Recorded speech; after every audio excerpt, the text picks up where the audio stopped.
Businesses thrive by knowing customer insights because today's insights are tomorrow's facts. At iResearch, we live and breathe insights.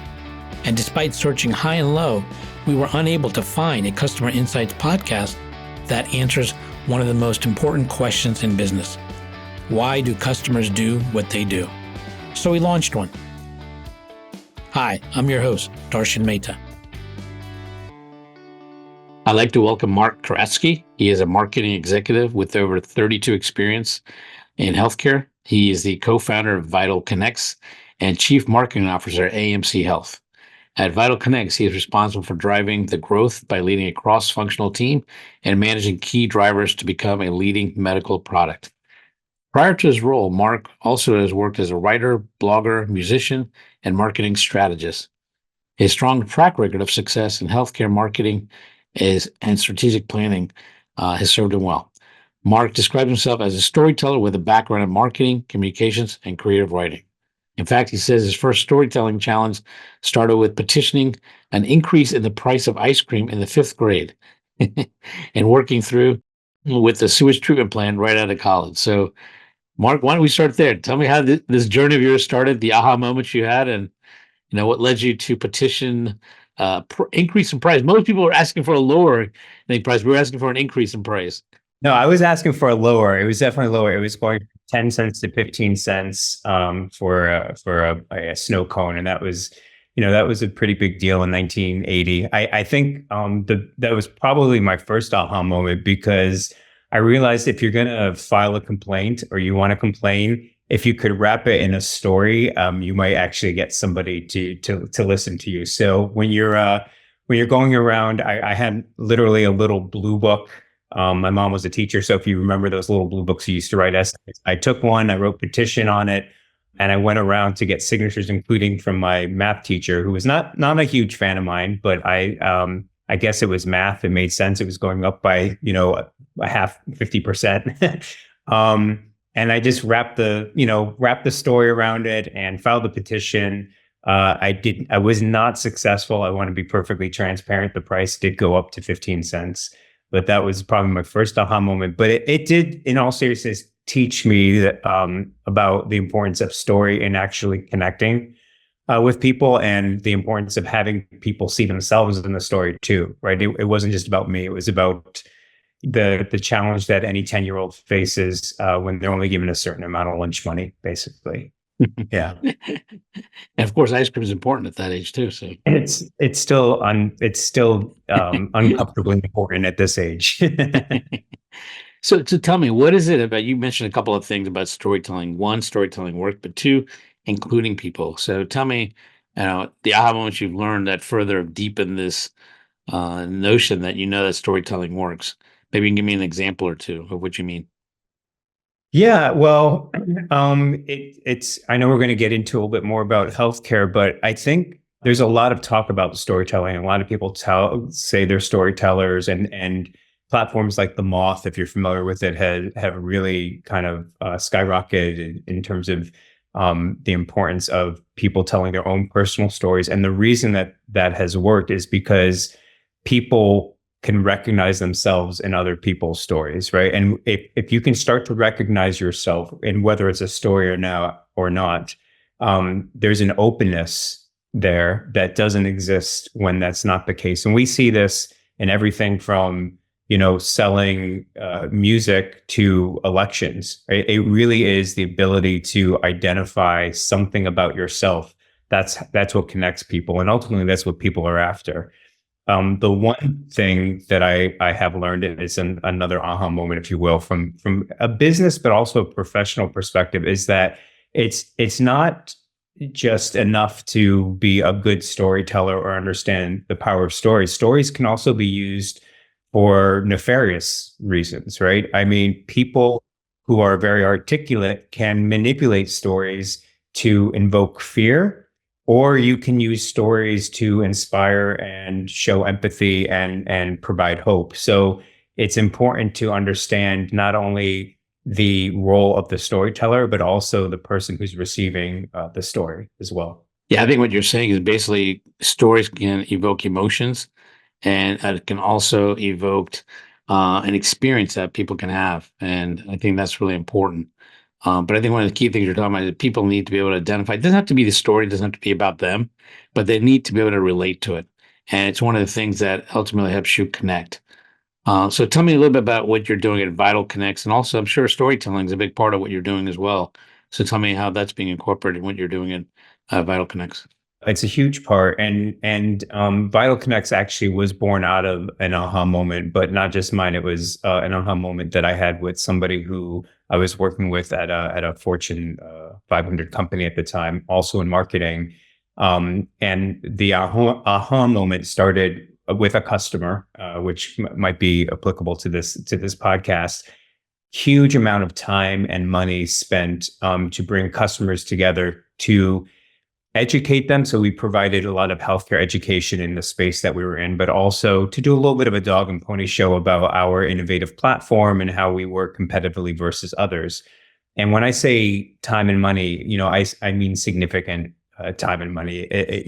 Probably 5 to 6 months worth of planning, and you can imagine the type of dollars that were associated with that.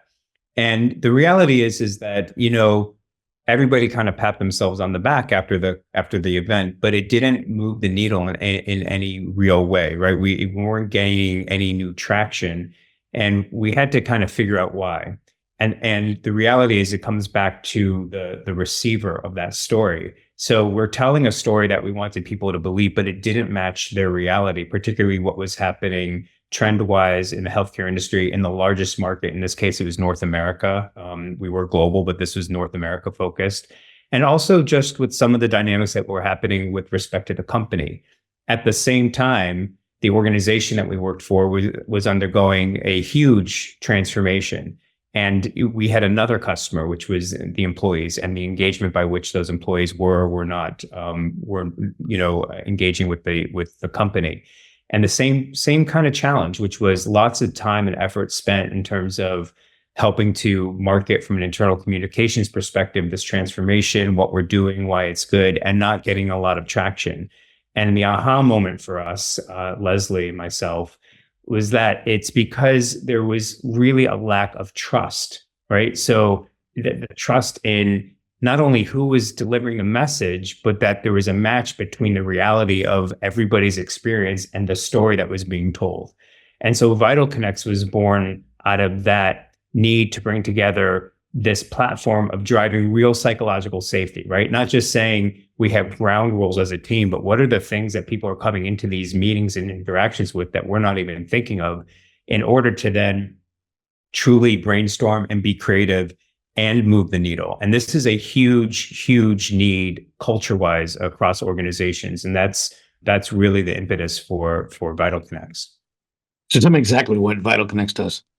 Yeah, it's great. So we like to say that we culture creatively. So the idea is to really focus on building a team into an ensemble, which it admittedly it's a term that's used in improvisation, which is, I do stand-up comedy and I do writing, as you mentioned. And in improvisation, it's about working as an ensemble. So a team, everybody has a specific role. You could throw it on a spreadsheet. And an ensemble really requires that people are weaving in and out of what is required at that specific time as one collective unit, right? And the idea is we do workshops with organizations who are going through transformation change, organizational change, dealing with layoffs, dealing with mergers and acquisitions, anything kind of cultural, including how to ideate around new product development or new strategic vision, mission, values, things of that nature. And we do these workshops to really make sure that we're bringing the right people together first and laying the groundwork, the platform for psychological safety, which is another term that's, sometimes gets misinterpreted, but it's about trust and what that really looks like, right? Not that everybody has to have the same worldview, but it's a way of working, not just a way of being, rather, not just a way of working. And then having that platform really be foundational to a lot of the creative exercises that we use that leverage improvisation and humor techniques. And again, I focus on the techniques because We're not looking to create more stand-up comedians. Lord knows we have plenty of those. It's really to take the best of another industry and apply it to that particular organization. So these stories and things you're doing, and also tapping into these groups, and it looks like you're trying to establish trust, basically having common experiences within the group, and that establishes trust and opens up the communication within the group. I think a lot of this is based on insight. So how do you glean insights? Well, perhaps even I should ask you, what are insights before we talk about gleaning insights? How would you describe, or what's your definition of a insight? Yeah. So I think an insight is, as opposed to a fact, right? An insight is a data point that either confirms, disconfirms, or gives people an opportunity to have a different perspective that is critical to that particular team or what that team is trying to accomplish. An insight is not that we've got 2 vegetarians on the team and we've got to make sure that we're ordering 2 salads every time. That's not an insight. That's a fact, and that's great, and that's being respectful. But an insight is that that there are cultural differences or differences in ways of thinking that before we ever get through the first 5 minutes of the meeting, people are already coming in and biasing how information and interactions are being taken in, right? And that insight is gleaned by some of the exercises we do based on neuroanatomy and new science that's coming out beyond just what we might be used to in terms of left brain, right brain thinking. And we do that through creative exercises. So we take insights around mental health. We take insights around what's going on in the world. We take insights that are specific to that organization, and also insights that are specific to that team. And we have all different types of plotting exercises. Some are fun. We use some sitcoms that people might be, familiar with, such as The Office, to kind of make it okay, right? Because you could see how this could be uncomfortable sometimes. And that helps kind of allay a lot of people's discomfort with having conversations. This is not confession. It's not therapy, but it's so critically important to getting the elephant out in the room, if you will, before you start to ideate and do some of the more creative exercises. I've learned there's 3 things you need almost in any relationship, whether it's personal or business. And those 3 things are communication, right? Which is not only just talking, but also listening, empathy, and then, of course, trust is what you've been talking about. So I'm curious how much of these exercises you do actually build on these 3 things: communication, empathy, and trust. Yeah, it's a great question. So I would like to start with the last 2. So empathy and trust are the foundation of the entire, the first step. So we have a 3-step process. It's compose, connect, and cultivate. And compose is all around composing an environment of trust. Now, I say this with, the reason Leslie and I started this company is we have over 50 years of experience working in corporations. So we don't expect a Shangri-La, right? That this is going to become a Brigadoon. But we understand that trust is really about having the safety to say, I'm not sure what you meant by that, but this is how I took it in, and really focusing on intention. So there's a lot around intention and understanding what does a team that trusts each other as a collective unit, not just as individuals, actually mean. It's absolutely critically important. In fact, we've had a couple of clients who kind of wanted to skip that part, said, we got that, Marc, we're good. We have an HR organization. We've had modules and some training on psychological safety. We'd love to get right to, the next step, the other part. And we've said, it's really not our recommendation, because if you don't have some of these core platforms, foundational components set, at least understood, right, then you're not going to get the best out of those creative sessions. People are not going to feel comfortable to share. They're not going to be, they're going to feel that they're bringing with them what they've always brought. So critically important. Lots of exercises around that.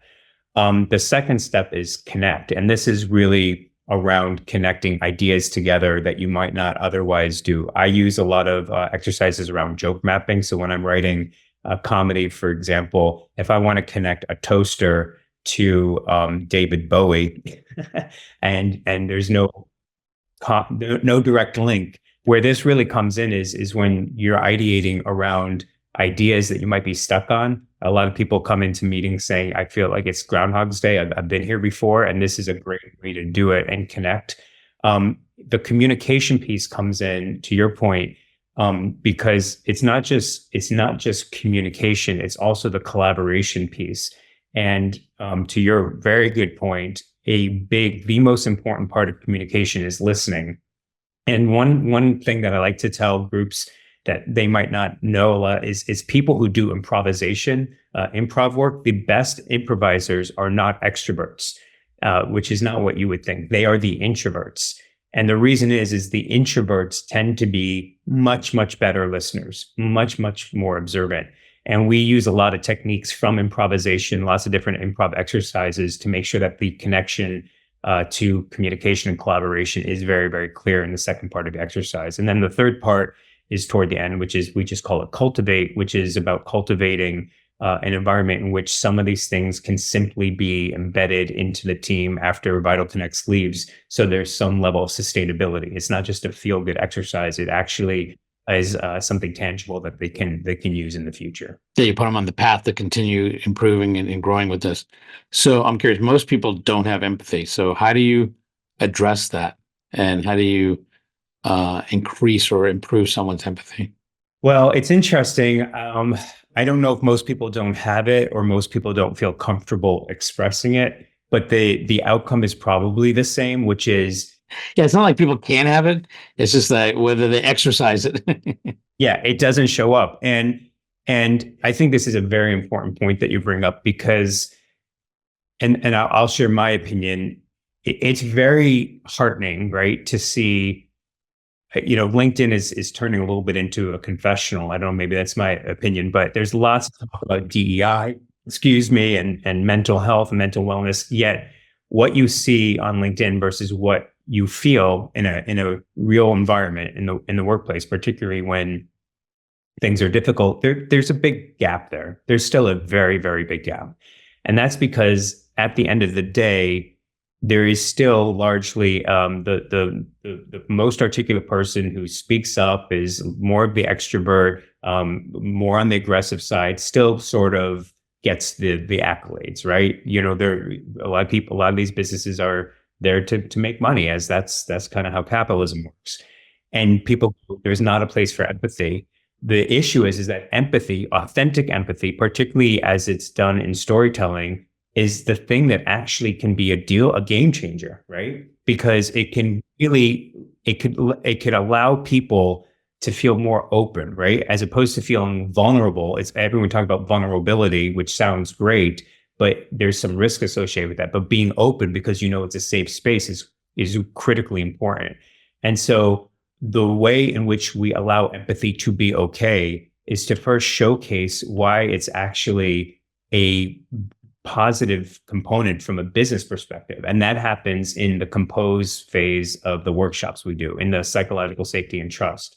What does it look like if you don't have empathy? And what's the difference between empathy and sympathy? And Leslie, who is a mental health and wellness therapist now, does a much, much, much better job than me in explaining how empathy is directly aligned with feeling seen, feeling soothed when you need to, celebrated when you need to, and why these things are so critically important for allowing teams to work at their best.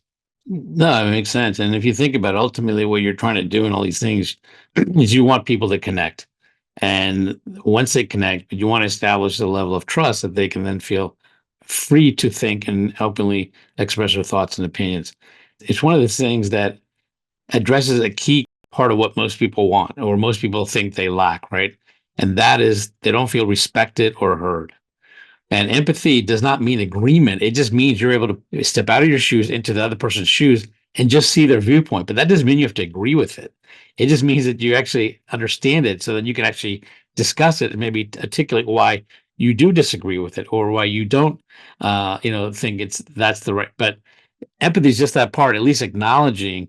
And that's where, a lot of people want the respect and at least felt they were heard. And I found that oftentimes once people feel they've been respected and heard, even if you disagree with them, they're okay. Yes. And I think you really you hit the nail on the head with respect to some of the challenges that we've seen with maybe organizations that have tried to launch psychological safety initiatives that maybe haven't moved the needle because the words themselves are not enough. We've both been in relationships where you can tell if somebody is kind of just saying the thing, but they're not really feeling it. And the whole point of what we do during the compose part of the workshops to strip away, if you will, of the words and really get to what does it feel like when you're really in a team that's psychologically safe, particularly when it's during a challenging time, to your point.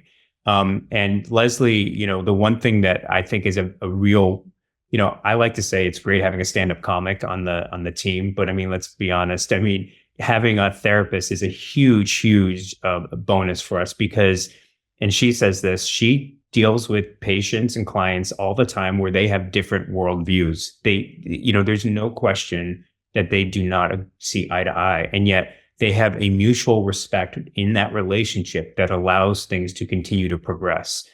And that is really the goal of well-functioning teams and even families. I mean, who agrees on everything in a family either, right? And in all honesty, I found that when people do actually get this level of communication, right, talking and listening and empathy, they often find that once they talk about their shared viewpoint or experience, they actually come up with a better solution than the individual person's had, right? Because everybody brings a different walk of life. You have a different walk of life than I have, and I can't replicate yours, you can't replicate mine. And ultimately, humans learn by experience. And so that's when all this comes together. And if you can actually talk about it respectfully, at least feel heard, that even if someone disagrees, you say, I understand Mark's point of view, and I don't completely like it. I may not agree with it, but I get it. I understand. That's fine. And let's see what happens, right? That's it in a nutshell. And it's fun. It's actually, I know it sounds really heavy and serious, but we were very nervous about this step in the workshop, to be honest, because you do have to have a level of openness, right? That you might feel like, why am I talking about something? We're not talking about personal things, but just the fact that people are struggling with certain things. And we actually found that we had to extend the time that we allocated toward that section because people really got into having those discussions. And I think it opened up an opportunity for people to finally take a deep breath, to be honest, particularly after the pandemic. Yeah, and those two pillars of communication and empathy are the ones that ultimately lead to a much stronger trust foundation, right? And then that's where the good stuff starts coming in, the insights, the ability people feel comfortable to share what they think and feel, and also disagree, right? And often I tell my team that I have no problem you disagreeing with me. In fact, you can even tell me I'm full of it, no problem. I'm in left field, no problem. I just need to know the why. because the why is the most critical part right there. And that's when I start saying, okay, now I get their thinking, I get their point of view. And hey, maybe, I didn't see that. I didn't catch it. And I agree, or at least I'm willing to try, right? Because nowadays, I mean, you can do lots of quick, easy A/B testing in many different ways and say if it works or not, right? I mean, there's usually two types of decisions, reversible and irreversible, right? And most of these are reversible, like, left, right, I don't know, let's just try left. If not, let's go right. But the irreversible ones are the ones you got to think about and sleep on and think about before you do it. It's interesting. I have found, just being in my own personal marketing experience, like just stewing over, spending hours and hours over like the most, what I thought were minute details. And then when it comes to the big things that really matter, it was just like, a decision in 5 seconds. And we're trying to reverse that because these things, which might be deemed as softer skills, are so critically important. I mean, you've seen the statistics, I can share them with you, but the impact on employee engagement, on feeling, the impact on retention, talent retention, on ultimately sales, on positioning in a marketplace. I mean, this isn't coming from Marc Kerachsky. It's coming from McKinsey and Boston Consulting Group and people that are getting paid way more than I am to dig into this. And so to ignore it and not give it its due course it's a real business miss in my opinion. What do you think are the three key factors that people often make mistakes in that prevent this level of communication, trust, and being able to get to that next level? The three biggest factors. Yeah, mistakes people make that prevent them from getting to this level of being able to communicate and trust and get to the next level of really making things happen. Yeah, it's a great question. I mean, I think the first is around intention, and I noticed this in myself, and it's something that I'm working at. I'm not always great. When something doesn't sit well with you, you get a physical feeling, right? It shows up somewhere. You get tense in your neck, you get like a little nervousness in your stomach, whatever it is.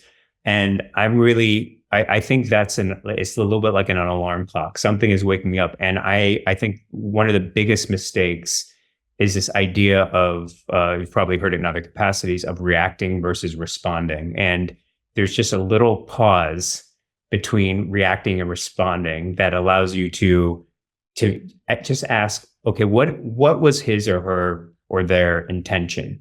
What do I think their intention, or clarify, right? So that's the first thing. I want to go back 1 second. Give me a little bit more clarity on responding versus reacting. Yeah, when someone says or does something that doesn't sit with you, reacting to it is very visceral and automatic. It's active. You're reacting in a way that is automatic and emotional. Responding is more deliberate and constructed. So when I'm responding to something, so you can say something that really ticks me off, and maybe your intention was to tick me off, by the way.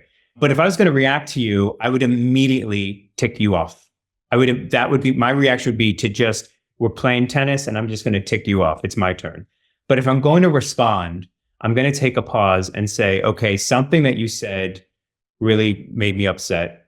Do I think your intention was to do that? And even if I think that was your intention, the idea is how do I want to show up? What are my intrinsic values to how I want to show up? Not to be better than you, not to win, so that I can feel better after the interaction. Because the reality is I've been in a situation where I've reacted again, and then I get off the phone and I feel like crap. I feel horrible about myself, right? So the idea is to take a pause and think through, it's literally to ask your question, what is my next step? Reacting, you're not asking what your next step is. You're just like, I feel like it's like I have a sneeze coming on, I'm going to sneeze.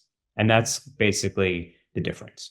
No, I agree with you. I think a reactor, sometimes I often say, we have a bunch of nuclear reactors around, right? People are just reacting in a nuclear way, as opposed to all they actually often need is maybe 30 seconds to a minute to actually just think a little bit longer. And here's the key. If you actually don't know someone's intent, which is very hard to know someone's intent completely, right? Unless you know them, you trust them, you have empathy and so on. It's very hard to know intent. So the safer thing to do is give them the benefit of the doubt on the intent part, right? But if anything, address the core issue at hand and don't personalize it. And then you might actually look, at some point or another, you're definitely going to know someone's intent and intentions. Okay, because people are at some point, they're always going to reveal true colors. And I've learned, when they reveal the true colors, believe them. That's exactly right. And it's hard not to take things personally. I mean, it's just, we cover some of this in our workshops. One of the tips that we give, and it's not, I heard it on a podcast, but I use it when I'm driving because God knows I could use it, is before I react in a road rage situation, is to just count to 90. And I just count back 90. I just and you would be shocked how long 90 seconds can feel when you want to just react to something, but it is only a minute and a half. And at the end of that minute and a half, you do feel calmer. That's to me, that's a component of what I see a lot in organizations, particularly when things are challenging. I have solved more than half my problems by just thinking an extra minute longer. Yes, you just cut it down. There you go, by a third. Perfect. I spent an extra minute. You know what? Yeah, I just solved half the problem here already, or most of it, and I'll just deal with it a different way. But often the aha minute, there you go, right? But it's true, because oftentimes you end up reacting, and now what you have is you have 2 to 3 more problems. I've seen it myself. I think I'm a lot better, but not Hey, we all need practice, you know. I mean, I've learned the extent of my control in the entire universe is me half the time. That's it. I can't even control me 100%. That's it. That's a big one. And then another one, just to answer your question, that I see, particularly in industries like healthcare. I've done some work with financial industries, where it's more technical. People tend to want to throw everything into the kitchen sink when people's attention spans are about 15 seconds. And so a big miss that I see is not getting to the key parts of that story. And we, I do this in my marketing work also. I have a separate business. And I literally follow the 3 act structure. I mean, I'm pretty, I don't want to say dictatorial about it, but like I really stick with it when I'm doing these narratives. You should be, because there is a concept of the power of three. So please talk about the 3 act structure, because it's very much true throughout human history, and being effective with humans is this concept of the power of three. So please tell us. Yeah. So I think what I see is people do not, and it comes from a good place, right? They're passionate about what they're doing, but you have to start with, every time I do a narrative for a client, I have a tagline, I have a quick, like elevator pitch. I have a little bit longer pitch if you have more than just an elevator, and then I have the full narrative, because you've got to build it. You can't go on the date, get engaged, and get married all in Friday night. At least unless you're a reality TV series. But I'm always like, you've got to build different building blocks of the story. So I see as a big mistake is people go right for the wedding, to use that analogy. And they don't go for the beginning part. So I just want to know, in 90 seconds, who's your protagonist? Like, well, you've got a problem. Is it you? Is it a customer? And bringing the empathy piece again. Why should I care? Like, who's the protagonist? Act 1, right? Act 2 is, what is the challenge that they're going to overcome?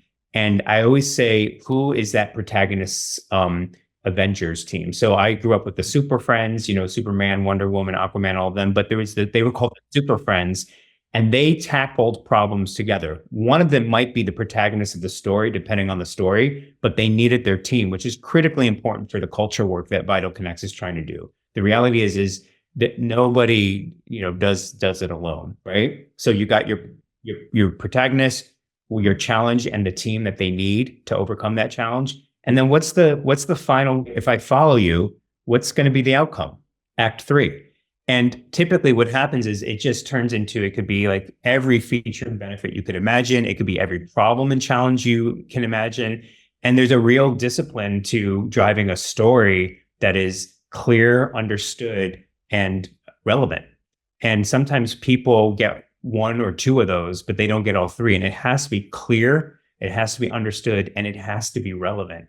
And that's a big problem I see today in just because things are so fast paced and there's just so much information coming in from so many different sources at the same time.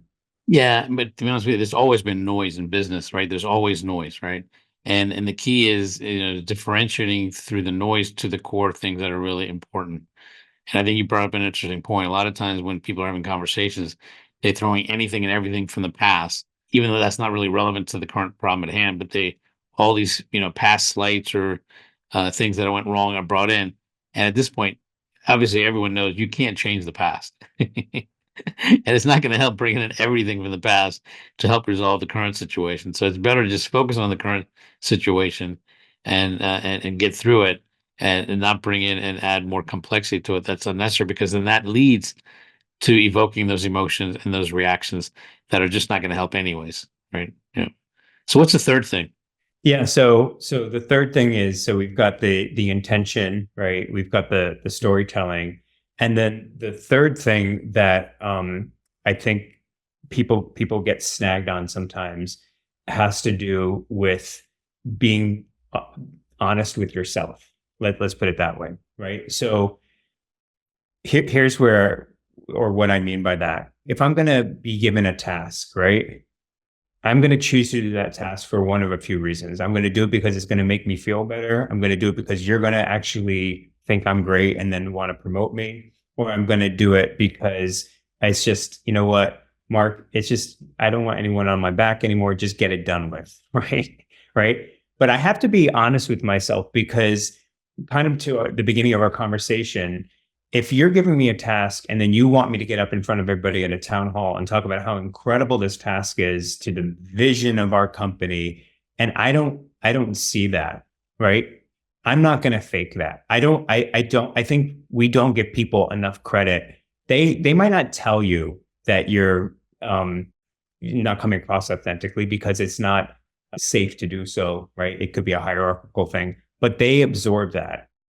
And the reason that's so important is because regardless of what we tell ourselves we're going to do and why we're going to do it, we cannot make ourselves long term sign up for something that we don't feel that there's some meaning attached. So just like in the beginning where intention and clarifying that is critically important, and the beginning and telling the story to be clear, I think understanding what is meaningful to us is really important. And I don't think it's bad if someone says, you know what, I'm not interested in building a career here, but I'm interested in being a good worker. I want to contribute, and that's meaningful to me because I'm raising children and I need to just make a paycheck. It's also meaningful for people who want to continue moving up because they want to have an experience at a certain level that they've never had. I think all of these are okay. I don't think that organizations have made it okay to have meaning be defined by the employee as opposed to by the company. And this is where corporate culture can really, really make a big difference, if that makes sense. No, I agree with you completely. I think what you're saying is that you need a strong vision for the company or the brand, right? And nowadays, the brand and the company is going to be better off if they actually attach it to something meaningful, right? I mean, everyone knows, you're in it as a for-profit business. We're not talking about the meaning being, I need to make money. It has to serve a slightly greater purpose than that. And once it does, you actually are more likely to make more money as a company. But not only that, you don't have to then convince your employees about the meaning, because if they too are looking for meaning. But if your meaning as a company makes sense and it's something that they can identify with and something they want to be a part of, then you don't have to have all these little things and convincing them of what the meaning is, because they're going to know what you're doing is a stepping stone to get to the meaning and the objective you want as a company. You said it better probably, which is just find your meaning and then really make sure that your progress culturally toward that meaning, that you're holding yourself accountable, because employees will know if you're not doing that. And you really want to surround yourselves with people who are, again, to use the storytelling framework, are your Act Two Avengers team or Super Friends team or whatever cohort. Yeah, and if you really think about it, most people are looking for something meaningful, right? That they can leave behind an imprint or made some kind of difference. And sometimes it doesn't have to be, changing the world, maybe just changing enough in an area or lives or helping people, But whatever, there's various ways to get meaning. But as long as the company organization has a clear idea of what it is and what it wants to be, what it will not be, then I think it's much easier for finding the people who can also share that vision and that purpose. And I think that's even more so now, post all these traumas that people have experienced in the last several years, like COVID and financial, crisis and things. And now I think people more and more are looking for meaning because it's become more heightened to all of them. Hey, our most limited resource is time. So what can we do with our time, but also have meaning for it as opposed to just surviving? Yeah, 100%. And I think I don't know what you would think. I think it's great that we can do this digitally. It's not the same as being in a room with somebody. And so again, the importance of a culture in helping to traverse some of the challenges that you have when you're not face to face and you're not in a room together, in order to make your employees feel better, really driving the goals of your organization and having, long sustainable success, I think is more important than ever. I don't think culture is a nice to have. I actually think it's the foundation of everything. Yeah, I think it's a huge difference. So tell me, what's in store for you in the future? What area would you like to explore more or work more about, and what do you see the future of some of these things that you're working on in terms of human connections? Is AI going to help, not help, or there's things that are going to make things even more challenging, more interesting, or even better? I would love to see humor embedded more in organizations. And I don't mean just like, I love writing. So I mean, anybody who's looking to embed humor in their anything, storytelling, their brands, their communications, hit me up. I'm totally up for that. But I mean, as a sense, it's called a sense, right? Sense of humor for a reason, because the senses are the things that allow us to interpret and have perspective. And I think for totally understandable reasons, I do stand-up comedy. I don't use my real last name because when I started doing it, I was basically warned that it would be job limiting or job ending even. And so having two smaller kids at the time, I was like, well, this is for the $25 in gas money I make a month, it's probably not worth my last name. But it calls to attention a bigger misconception, which is that there's no place in corporate for anything funny or humorous or anything like that. And it's really not the case at all. It's like anything else. It can be used for good or it can be used for nefarious reasons. I would love to see humor as a skill be brought in more from a culture perspective and how an organization engages, how they share perspectives, how they interpret what's happening to them. It's a real muscle. A lot of leading organizations, as you know, from industries that they have nothing to do with, to understand, well, how do they do that? How do they manage their supply chain? How do they manage their marketing? And completely, not even adjacent industries. I would love humor to be one of those. I'm not talking about getting people to laugh or comedy, right? These things get all mixed up. I'm really talking about the sense of humor, how improvisation as a technique is a game changer, right? How a sense of humor is a game changer. So I would love to own that and really help lead that charge, if you will. Well, even speaking of comedians, right? I mean, there's two types of comedians in general. One that really rely on profanity and, dirty humor, which works. I mean, it does work, right? But that's not going to be appropriate for corporate cultures and most organizations. But then there's the other kind of humor that people engage in, and that's being really insightful. And I'd say a lot of times comedians have a great knack for insight. What I mean by that, they're able to take something from over here and put it together in a way and articulate and present in a way like you say, oh my God, that's so true, but I never thought of it that way. Now that's a true insight. And, when someone does that, they're thought-provoking, but entertaining and funny at the same time. And that is a great trifecta. I'll pay you after. You literally described the connect part of our workshops. So that's exactly what we do. And just on that, I'm going to take it one step further. One of the exercises we do, and we have a playbook. I'm happy to share it with you, but there's actually 4 kinds of humor styles. So there's the 2 that you mentioned. There's how you come across. And there's also how you're perceived, right? So a lot of times people come across so there's like you said, there's the affiliative, which is your friendly, and then there's on the other side of the scale, there's the kind of very aggressive blue comedian. But then there's also the way in which you see yourselves. Some people are very self-effacing, so they come across and it's very, it helps them. It helps their persona. There's other that are very self-deprecating, kind of make you feel a little uncomfortable, right? And each of these has their place. But to your point, helping to identify what your personal style is actually is a cohesive element to how teams can come together. So that's actually one of the exercises we do that I enjoy the most. It's a lot of fun when you decide what your humor style is. Yeah, I mean, profanity works, right? I mean, dirty humor does work, but after a while, it just has a short shelf life. That's all. It's not intelligent humor. It's just funny and it works. But I think the ones that really go after more intelligent humor, that's more insightful, have a longer lasting shelf life. Yeah, and it's particularly in a corporate environment.